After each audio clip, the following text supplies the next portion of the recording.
I welcome this opportunity to gather one last time before the end of the year, and I wish you and your families all the best for 2023. Our world faced many trials and tests in 2022, some familiar, others we might not have imagined just 1 year ago. There may be plenty of reasons for despair. Geopolitical divides have made global problem solving even more difficult, sometimes impossible. The cost of living crisis is hitting hard, and inequalities are growing, affecting the world's women and girls the most. Most of the world's poorest countries find themselves on what one could call debt row, staring down the abyss of insolvency and default.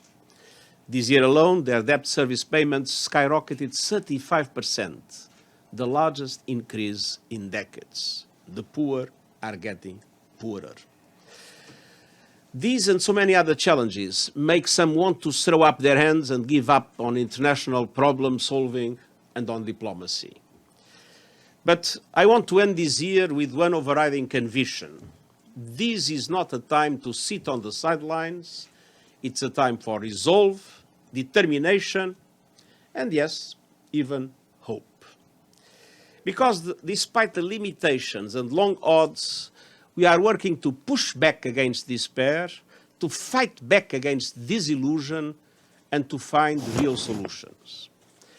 Not perfect solutions, not even always pretty solutions, but practical solutions that are making a meaningful difference to people's lives. Solutions that must put us on a pathway to a better and more peaceful future. And the most recent example comes from just this morning at 3 o'clock a.m. Delegates at the COP15 UN Biodiversity Conference in Montreal agreed on a new global biodiversity framework. We are finally starting to forge a peace pact with nature. This framework is an important step for determined diplomacy, and I urge all countries to deliver. And we're also seeing a measure of progress to help address some, unfortunately not all, but some of the world's festering conflicts. Much more, in any case, must be done in all situations.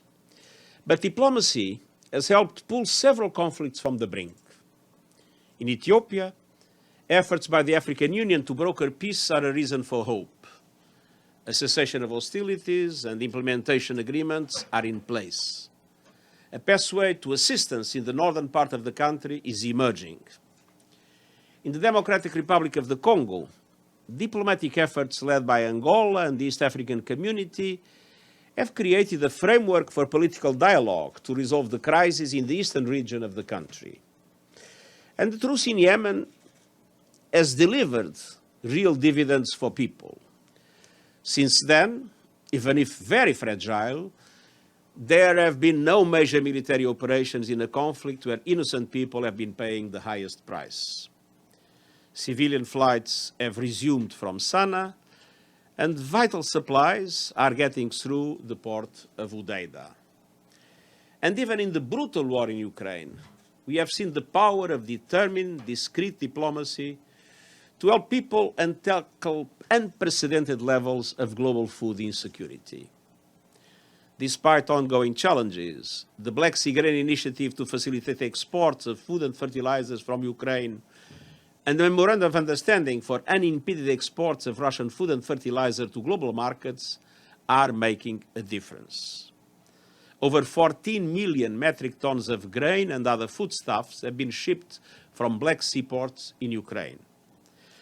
Russian wheat exports have also multiplied threefold. And the clear majority of wheat exports under the Black Sea Grain Initiative has been shipped to developing economies. And this includes some 380,000 metric tons transported by the World Food Programme to support ongoing humanitarian operations in Afghanistan, Ethiopia, Somalia, and Yemen. And the FAO Food Price Index declined for 8 months in a row by around 15%, keeping millions of people across the globe from falling into extreme poverty.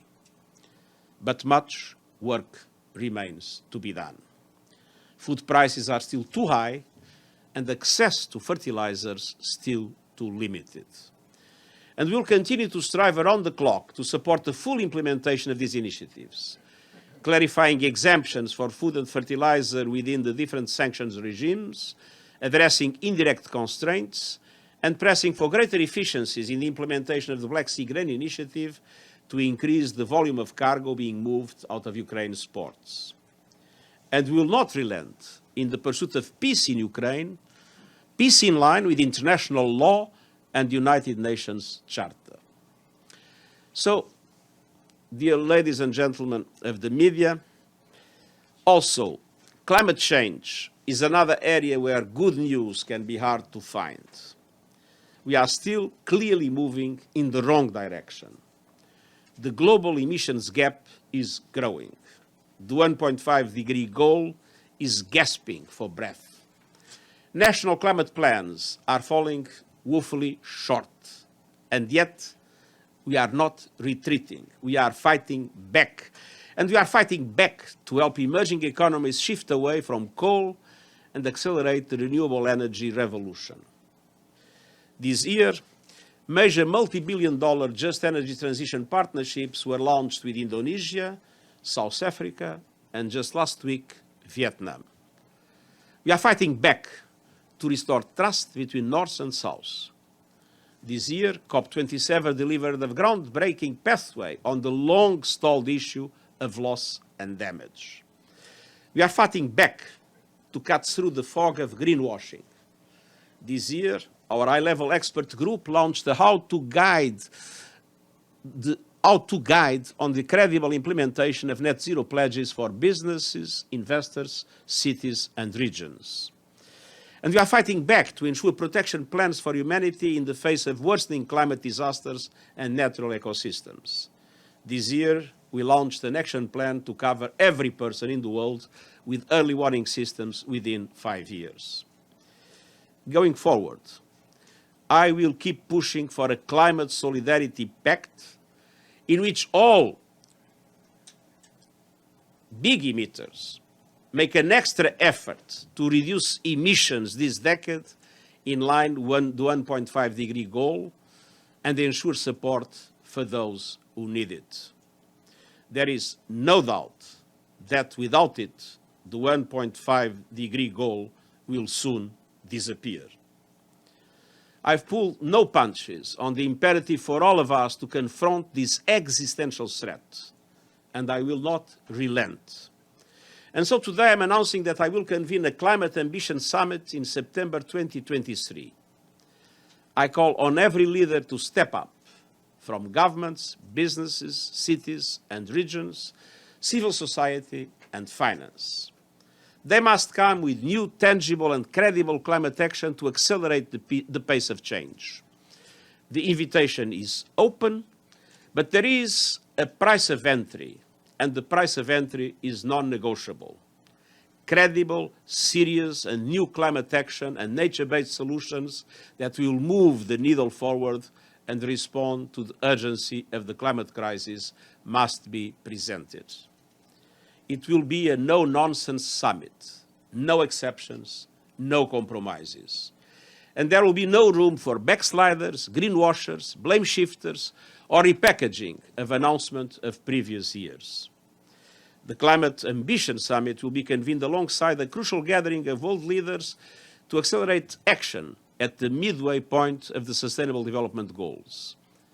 And I am more determined than ever to make 2023 a year for peace, a year for action, as we cannot accept things as they are.